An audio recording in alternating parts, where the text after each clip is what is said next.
إن الحمد لله نحمده ونستعينه ونستغفره ونؤمن به ونعوذ بالله من شرور أنفسنا ومن سيئات أعمالنا من يهده الله فلا مضل له ومن يضلل فلا هادي له وأشهد أن لا إله إلا الله وحده لا شريك له وأشهد أن محمدا عبده ورسوله أما بعد فإن خير الحديث كتاب الله وخير الهدي هدي محمد صلى الله عليه وسلم وشر الأمور محدثاتها وكل محدثة بدعة وكل بدعة ضلالة وكل ضلالة في النار. فأعوذ بالله من الشيطان الرجيم. بسم الله الرحمن الرحيم. رب اشرح لي صدري ويسر لي أمري واحلل عقدة من لساني يفقهوا قولي. برادران اسلام، حاضرین جمعہ، دینی قومی بھائیوں، بزرگوں اور دوستوں اور اسلامی ماں اور بہنوں اور عزیز بچوں، اس سے قبل کے خطبے میں ہم نے جو باتیں آپ کے سامنے رکھنے کی کوشش کی وہ غالباً یہ تھا کہ اللہ رب العالمین نے اس دنیا کے اندر جو ہمیں نعمتیں دی ہیں ان میں سے ایک نعمت گھر دی. تو الگ بات ہے گھر الگ الگ طرح سے ہوتے ہیں لیکن ایک نعمت ہے جو بھی اس پر چھپانے کے لیے آپ کو مکان مل جائے ایک نعمت ہے، اس پر شکر گزاری ہونی چاہیے. اور اس نعمت کا بھی تذکرہ قرآن کے اندر بھی ملتا ہے، حدیث کے اندر بھی ملتا ہے. اور اس حدیث کے تعلق سے ہم اس باتیں آپ کے سامنے رکھنے کی کوشش کر رہے تھے جو طبرانی کی روایت ہے. آپ صلی اللہ علیہ وسلم کا ارشاد، خوش نصیب وہ شخص جس کی زبان اس کے کنٹرول میں ہو اور اس کا گھر اس کے لیے کشادہ، اس کی موضوع سے تعلق گھر، اور اپنے گناہ پر وہ بندہ رو دے، یعنی احساس ہو جائے.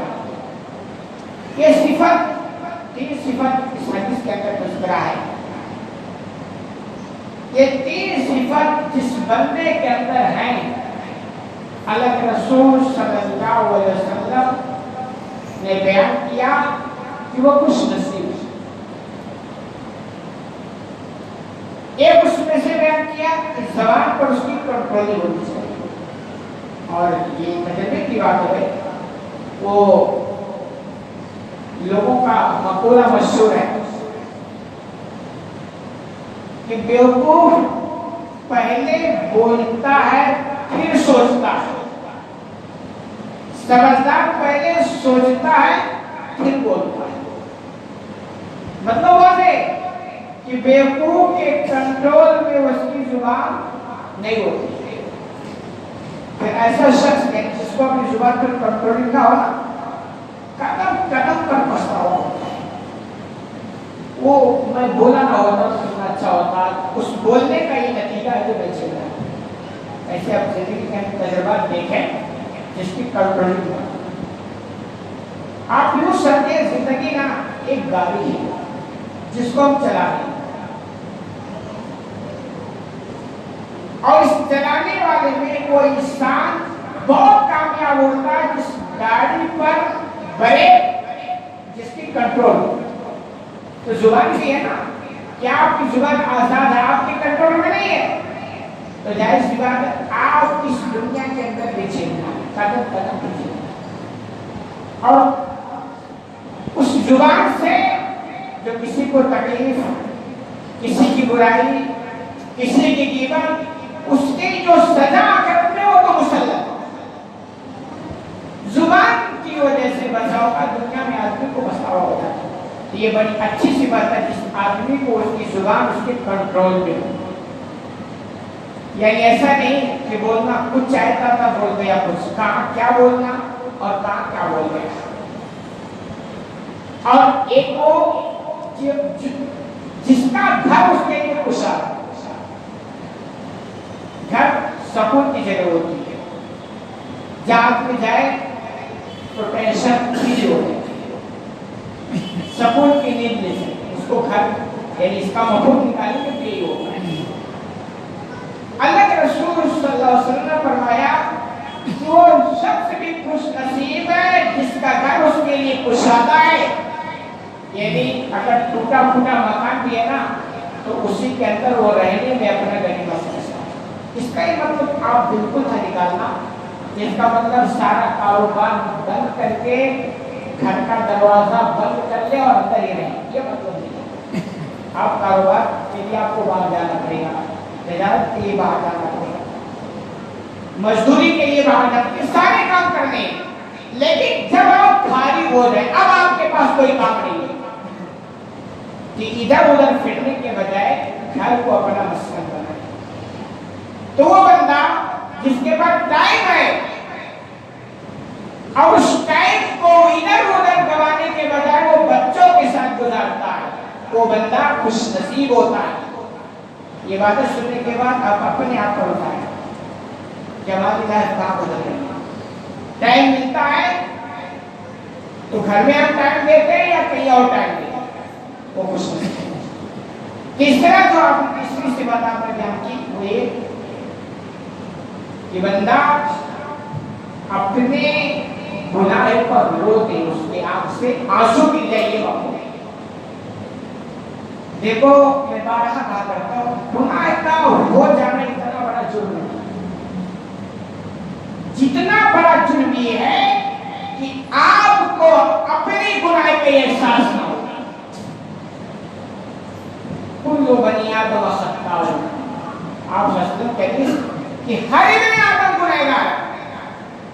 کوئی مائی کلالی دعویٰ نہیں کر سکتا صاحب میں دودھ کا دھلا ہوا ہوں اور آپ کے زمزم کا نہایا ہوا ہوں، مجھ سے کوئی غلطی نہیں ہوئی، کوئی نہیں دعویٰ کر سکتا.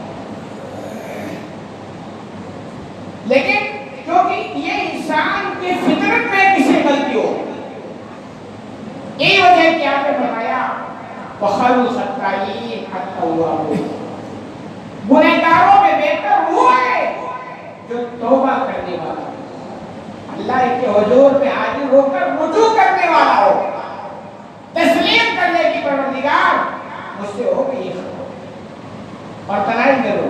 یہ خوش نصیب ہے جب یہ کام آسانی سے ہوتا ہے. اس حدیث میں گھر کا بھی تذکرہ ہے کہ گھر ایک نعمت ہے. آپ کے پاس ٹائم ہے کہ ادھر ادھر مت گوائیں، اپنے بچوں کے ساتھ گھر میں رہنے کی کوشش کریں. ایک دوسری حدیث ابن ماجہ کے حوالے سے آپ صلی اللہ علیہ وسلم نے فرمایا یہ 5 چیزیں جس کے اندر ہوں یا ان میں سے کوئی ہو، اللہ رب العالمین اس کا ضامن ہوگا، اس کی ذمہ داری لے لیتا ہے. ان میں سے ایک ایک کر کے آپ نے گنایا. ایک آپ نے بیان کیا کہ ایک وہ بندہ کہ جب کوئی بیمار ہو جائے تو اس کی عیادت کے لیے، بیمار کرسی کے لیے وہ اس کے پاس چلاتا ہے. یہ صفات ہے کہ ایسا مومن ہونا چاہیے. خوش نصیب ہے، اللہ رب العالمین ایسے بندے کے لیے ضامن ہو جاتا ہے کہ جو بیماروں کے عیادت کرتا ہے، حال چال پوچھتا ہے، اس کے یہاں چلا جاتا ہے، بڑا ثواب پاتا ہے. ایک کام یہ. دوسرا آپ نے فرمایا کہ جو کسی مجاہد کے لیے سامان جہاد کا انتظام پاس تو یہ حالات نہیں ہے، لیکن یہ بھی بندہ وہ ہے جس کا اللہ ضامن ہو جاتا ہے۔ ایک آپ نے بیان کیا کہ جو بندہ امام کے پاس آئے تو بڑا ہی ادب و احترام اور عزت کے ساتھ پیش آئے، یہ بھی وہ بندہ ہے جس کا ضامن اللہ ہوتا ہے۔ امام سے مراد یہ ہم جیسا امام ہی نہیں، حاکم وقت ہوتا ہے، ذمہ دار ہوتا ہے، اور مصلی والا امام بھی اس میں شامل ہے، کیونکہ عزت تو آپ کو ہر ایک کو دینی ہے نا، وہ بھی آپ کا امام ہوتا ہے، امام مطلب رہنما، ذمہ دار، گائیڈ کرنے والا، وہ بھی آپ کا امام ہوتا ہے، بہت ساری کوئی وہی کرتا ہے، تو اس کے ساتھ بدتمیزی نہ کریں، ادب و احترام، عزت نفس کا خیال، ورنہ وہ گھر میں بیٹھا رہے گا، فائدہ یہ ہوگا کہ لوگ اس کے شر سے محفوظ رہیں گے اور وہ لوگوں کے شر سے محفوظ رہیں گے۔ یعنی یہ کہ اگر آپ کے پاس کوئی کام نہیں ہے، ٹائم ہے، تو گھر میں بیٹھے رہو، گھر ہی میں ٹائم دو، بیوی بچوں کے ساتھ ٹائم گزارو۔ اس میں ایک فائدہ ہے کہ آپ کی شرار سے، شر سے دوسرے بندے محفوظ رہیں گے، اور دوسروں سے آپ بھی محفوظ رہو گے۔ اب جائے اس کے بعد اس کے پاس ٹائم آپ دیکھیں، جو محفلیں سجاتے ہیں، بے ٹوٹی محفل ہے، حالانکہ یہ ہے کہ لوگوں کو 12 بجے، 1 بجے، 2 بجے تک نیند نہیں آتی، محفلیں ہوتی ہیں، ان محفلوں میں ہوتا کیا ہے؟ برائیاں ہوتی ہیں، چغلخوریاں ہوتی ہیں، غیبتیں ہوتی ہیں، اور بسا اوقات ان میں شامل افراد آپس میں ایک دوسرے کو تکلیف پہنچا رہے ہیں، تانا مارنا، ایذا دینا، یہ سب شرارتیں تو ہیں نا۔ بہتر ہے کہ آپ اپنے گھر میں محفوظ رہو نا۔ خاص طور پر آپ نے فرمایا فتنے کے زمانے میں جس بندے نے اپنے آپ کو گھر سے وابستہ کر لیا وہ محفوظ ہو رہے ہیں۔ آج معلوم ہے فتنے کا زبردست دور ہے، ممکن ہے اس سے بھی زیادہ خراب حالات پیدا ہو۔ نگاہوں کو بچانا، ایمان کا بچانا، کیونکہ آپ کا جو تعلقات، معاملات ہو رہے ہیں نا، وہ لوگ سماج میں جو 90-95% بگڑے ہوئے ہیں، جس کا دین، جن کا ایمان اس کے بعد محفوظ ہی نہیں ہے، آپ اسے بات کریں گے تو قدم قدم پر آپ سے وہ جھوٹ بولیں گے، اور آپ کہتے ہیں ہم سچ ہی بولتے رہیں گے، تو بہتر ہے کہ فالتو ٹائم گھر پہ بیٹھیں۔ وہ اگر جھوٹوں کے بیچ میں رہو گے تو آپ کو جھوٹ بسا اوقات بولنا پڑ ہی جائے گا۔ آپ ایسے لوگ اس سماج میں جو غیبت بڑھا رہے ہیں، برائیاں بڑھا رہے ہیں، زبان سے نکلتے بھی ہیں تو اچھی باتیں نہیں نکلتی ہیں، ایسے لوگوں کے ساتھ اگر آپ ٹائم دو گے تو کیا ہوگا؟ یہ فتنے کا دور ہے، پھر آپ بھی محفوظ نہیں رہو گے۔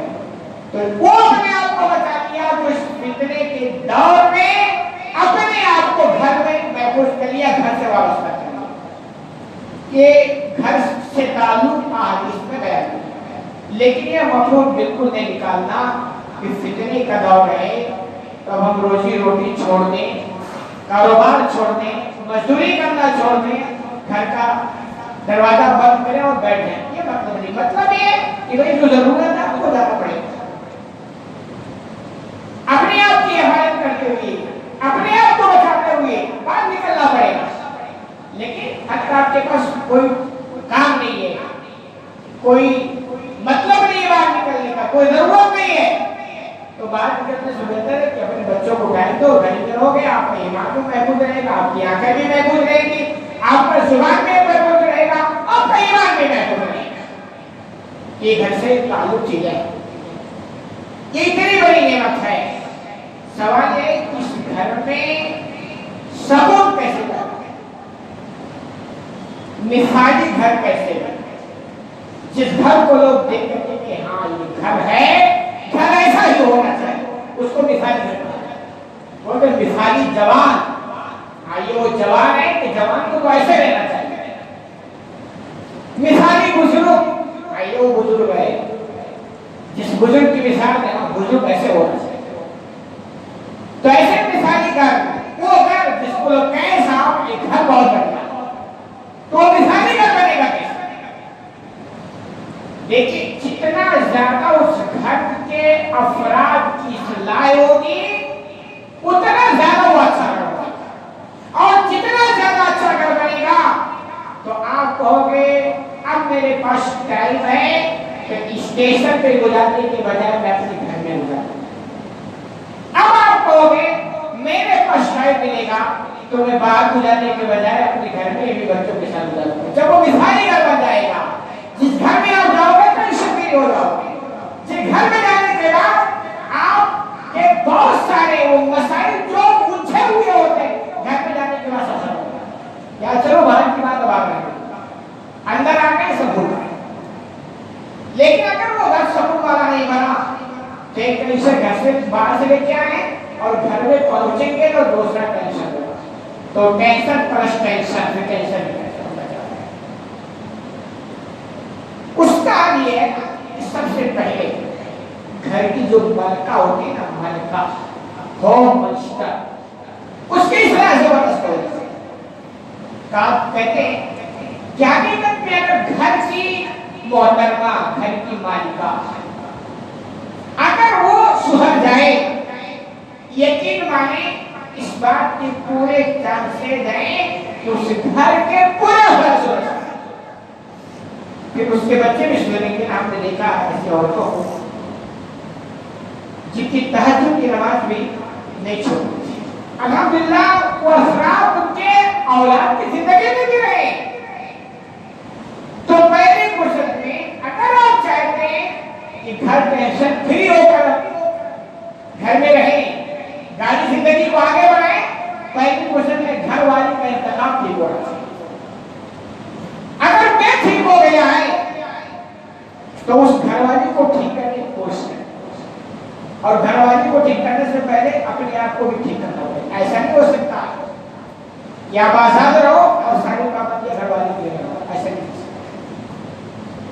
ہوتا ہے کہ کبھی کبھی اس گھر والی کی جو اصلاح ہوتی ہے شادی بیاہ کے وقت عام طور پر اس کو دیکھا نہیں جاتا۔ انتخاب ہوتے ہیں نا، دیندار بچوں کا، لڑکیوں کا، عورتوں کا، شادی ہوتا ہے، جوانی کا وقت ہوتا ہے، آدمی نہیں سوچ نہیں پاتا ہے، لے آتا ہے اس کو۔ بسا اوقات یہ ہوتا ہے کہ وہ پریشر میں ہوتا ہے کہ صاحب دباؤ میں کہ آپ کو رشتہ وہی کرنا، ایسا بھی ہوتا ہے۔ وہ تو چاہتا ہے کہ کوئی اچھی والی آئے لیکن دباؤ میں نہیں آتا ہے، یا اور کئی وجوہات ہو سکتی ہے۔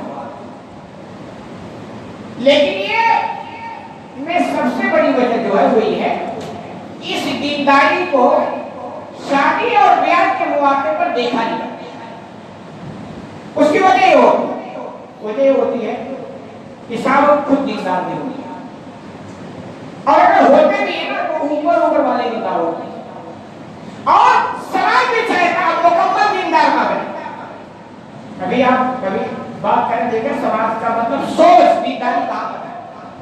صاحب کوئی اچھا رشتہ بتا دو، اچھا رشتہ، اچھا مطلب نماز پڑھتا ہو کوئی رشتہ اچھا، ایسا رشتہ چلے گا جو باقاعدہ پابند شرع ہو، کرتا پاجامہ پہنتا ہو، کپڑے پہننے سے نیچے ہو، چہرے پر داڑھی ہو، نہیں وہ آنا نہیں چاہیے، اتنا زیادہ دینداری نہیں چاہیے، بس وہ کہ بھائی تھوڑا لگے کہ ہاں دیندار، وہ چھوڑا موڑا نہیں، یہ سماج کی حالت ہے۔ اب جب رشتے کا انتخاب ہوتا ہے تو کیا ہوتا ہے؟ کئی وجوہات جو آپ نے فرمایا، 4 بنیاد پر رشتے کا انتخاب ہوتا ہے، زمانے سے چلا ہے۔ مال کی وجہ سے ہوتا ہے، خاندان، نسب و نسب اور خوبصورتی اور دینداری۔ تو آپ نے فرمایا فَانْظِرْ بِذَاتِ الدِّينِ، صحابہ کو فرمایا اگر تم انتخاب کرو شادی بیاہ میں بچوں کا تو دیندار والے کا انتخاب کرو، اور اسی کا فرق پھر کامیاب ہو جاؤ گے تم، یعنی دین والی کو اگر لے کے آ گئے تو تمہاری زندگی میں کامیابی ہو کے رہے گی۔ ایک فرق کیا ہوتے ہیں جب دینداری کو ترجیح دیں، چلو آگے اب کیا ہے، اب جھیلنا پڑے گا۔ دیکھو اگر بے دین والی آ گئی، اگر دیندار اس کی ریڈی میں تو یہ ذہن نصیب، بڑی خوش نصیب ہے آپ، اللہ کا اسپیشل کرم ہے آپ کے اوپر۔ لیکن اگر نہیں تو آپ کی ذمہ داری بنتی ہے کہ اپنے گھر والی کو دیندار بنانے کی مکمل کوشش کرو۔ بنانے کی ذمہ داری نہیں ہے، کوشش کی ذمہ داری۔ بھائی دیندار بنانا اس کی گارنٹی تو آپ کے پاس ہو رہا، لیکن کوشش تو کر سکتے ہیں نا. یہ کوشش کرنے کی ذمہ داری آپ پر ہے، واجب ہے کہ آپ اس کو اچھا بنانے کی کوشش کریں. اور اگر نہیں کوشش کریں گے تو آخرت میں بھی آپ پکڑے جائیں گے اور دنیا میں بھی آپ کو ایسے ہی جیسے دھکے لگا لگا کے گاڑی چلاتے نا ایسے آپ کو چلانی پڑے گی. اب سوال ہے کہ کیسے دیندار بنایا جائے، کیا فارمولے اختیار کیے جائیں. ایک چیز آپ اچھی طرح سمجھ لیں، کوئی بھی قدم اٹھائیں دنیا میں بھی تو اس قدم کا مقصد آپ کا آخرت ہونا چاہیے. آپ کہیں میں چاہتا ہوں کہ میری گھر والی دیندار نمازی بن جائے، نماز نہیں کرتے تو پہلی بات تو آپ خود نمازی ہوں گے تب وہ نمازی بنے گی، ورنہ پہلے خود تو پڑھتے نہیں ہو اور مجھے چلے اور نمازی بنا، تو ایسا چلنے والا نہیں. آپ چاہتے ہیں کہ نماز، مقصد کیا ہے؟ مقصد ہی آپ کی ہونی چاہیے کہ میری گھر والی نمازی بن جائے گی اور میں اس کے پیچھے محنت کر رہا ہوں. تو سمجھتے کتنا بڑا نیکی کا کام ہوگا. جتنی نیکیاں وہ کرے گی میری رہنمائی پر اس کو بھی ثواب ملے گا اور میری رہنمائی کرنے کی وجہ سے مجھے بھی ثواب ملتا چلا جائے گا. یہ بہت بڑا نیکی کا کام ہے. لیکن ایمانداری سے پوچھے ہر گھر والا کیا کبھی فکر رکھتا ہے کہ میں اپنی گھر والی کو دیندار بنا دوں؟ کیا جذبہ رکھتا ہے، شوق رکھتا ہے؟ یہ بس اتنی موٹی موٹی چیزیں جو دنیا میں ہماری زندگی سے تعلق رکھتی وہی کام کرنا چاہتے ہیں آگے. تو اگر چاہتے ہیں تو پہلی فرصت میں آپ دیکھیں گھر والی کو عبادت گزار بنے، کیسے بھی کر کے وہ ہتھ کنڈے آپ کے پاس. جیسے آپ کبھی کبھی اپنے ڈیمانڈ پورے کرتے ہیں تو وہ ہتھوڑے تو آپ کے پاس ہوتے ہیں نا، حکمت دانائی وہ آپ کے پاس ہے. آپ کو اپنے گھر والی کو کیا رکھنا، اس کو سمجھانا اور اس کو گائیڈ کرنا وہ آپ کیا کرتے بات ہے. لیکن پہلے فرصت میں اس کو دیندار بنائیں. اور دیندار میں نبی کریم صلی اللہ علیہ وسلم کی تعلیمات کی روشنی میں آپ کی جو رہنمائی اس پر دیندار. مثال کے طور پر نماز پڑھائیں تو نماز پہ آپ دیکھیں آپ صلی اللہ علیہ وسلم کی رہنمائی. نماز میں بھی آپ دیکھیں اگر مسلکی اختلافات یہ ہے، مثال کے طور پر آپ اہل حدیث سے آپ کی گھر والی بھی اہل حدیث ہو گئی، ویری گڈ، تو اب تو جیسا چاہیں گے ویسا چلے گا نا. لیکن آپ اہل حدیث سے اور گھر والی گھرے میں بھی شامل تو کمی ہو رہی ہے نا، لوگ سمجھتے ہیں اس میں اختلاف کبھی کبھی گھروئی مسائل ہوتے ہیں، چھوٹے چھوٹے مسائل ہوتے ہیں. اس چھوٹے مسائل کو سمجھنے کا نتیجہ ہوتا ہے کہ بنیادیں کھو گئی. تو ایسا نہ کریں. اگر کوئی مسئلے کے اختلافات ہیں اور گھروئی اختلاف ہے جہاں اہل علم کا زبردست اختلاف ہے، کوئی حل ان کے آگے نکلتا ہے، آپ کیا نکال کے کر پاؤ گے؟ نہیں نکال پاؤ گے. تو ایسے اختلافات کو چلنے دے ہوا نہ بنے جو گھروئی اختلاف ہے جس میں یعنی اسلام جس کو بنیاد نہیں بناتا، ایسے نہیں. آپ اس کی رہنمائی کریں، تعلیمات نبی کی روشنی میں دیندار بنائیں اور اس کو نوازی بنائیں. اور زیادہ اگر اپنے گھر کے ماحول کو اچھا بنانا چاہتے ہیں اس گھر والی کو آپ تاجر گزار بنائیں. سوال ہے کہ آپ کو فجر نہیں پڑتے، گھر والے کو تاجر گزار کیسے بنائیں؟ مسئلہ ہے یہ سارا کام میں زور نہیں دے رہا ہوں کہ آپ گھر والی کو بناؤ، لیکن دوسرا پوائنٹ ہے کہ آپ کو پہلے بننا پڑے. پہلے آپ کو اپنے آپ کو اس فیلڈ میں اتارنا پڑے گا. اور حقیقت میں جس دن آپ نے اپنے گھر والی کو دیندار، جس کا پہلا اسٹیپ جو شروع ہوتا تھا وہ نماز اور تہجد گزار بنا لے گے، اس دن سے آپ اپنے گھر کا جو ماحول دیکھیں گے وہ بیان نہیں کر سکتے. پھر رحمتوں کا نزول، برکتوں کا نزول، سکون، اطمینان، وہ جو پنگے ہوا کرتے ہیں وہ سب ختم ہو جائیں گے. کیونکہ ہر ایک کو تاجر گزار وہ مخلص ہوتا ہے. تاجر گزار میں کیا ہوتا ہے؟ یہ 5 وقت کی نماز جو پڑھتے ہیں اس میں ریاکاری کے چانسز ہیں. میں ہو سکتا ہے کیونکہ میں حاجی صاحب ہو گیا ہوں، ابھی نماز نہیں پڑھوں گا تو لوگ کیا کہیں گے. تو اپنے آپ کو لعنت سے بچانے کے لیے ممکن ہے کہ نماز پڑھیں.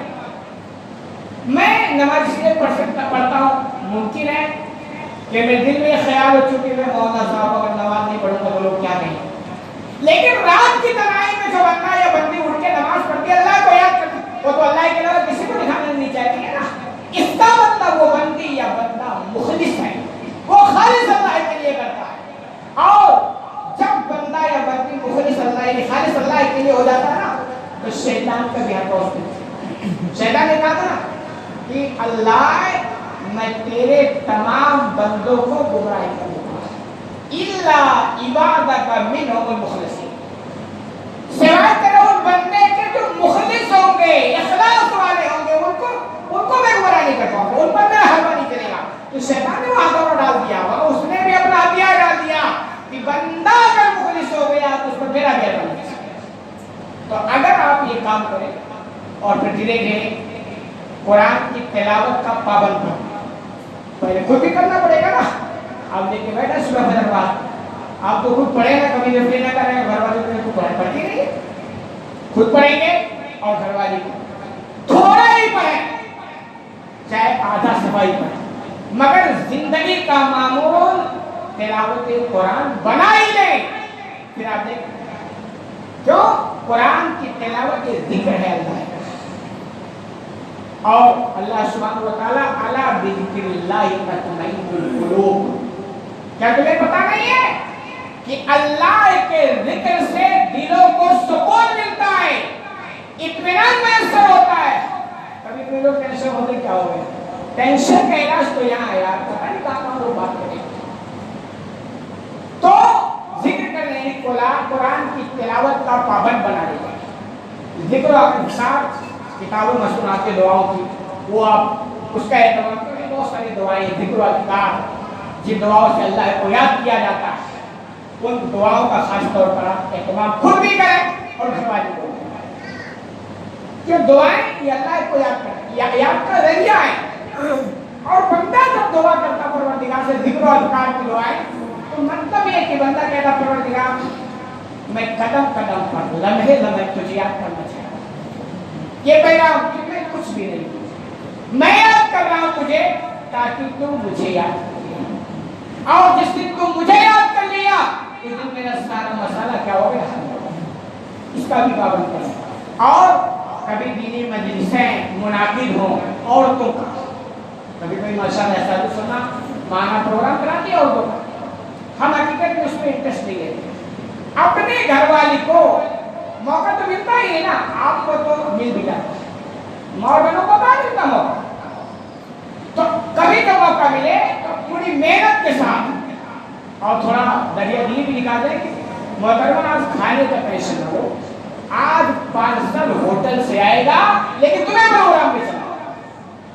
وہ تو ویسے تھا نہیں دعا کا کیا بھائی آج تو کھانا بنانے کے ٹینشن سے فری ہو گئے نا، اب کہاں چلنا. چلو کوئی بات نہیں، پروگرام سن کر آتے ہیں، کھانا بنانے کا ٹینشن نہیں. اگر اللہ نے دیا ہے تو تھوڑا دریا دلی دکھائے نا. جو اگر آپ کچھ حاصل کرنا چاہتے ہیں تو قربانی لینی ہے.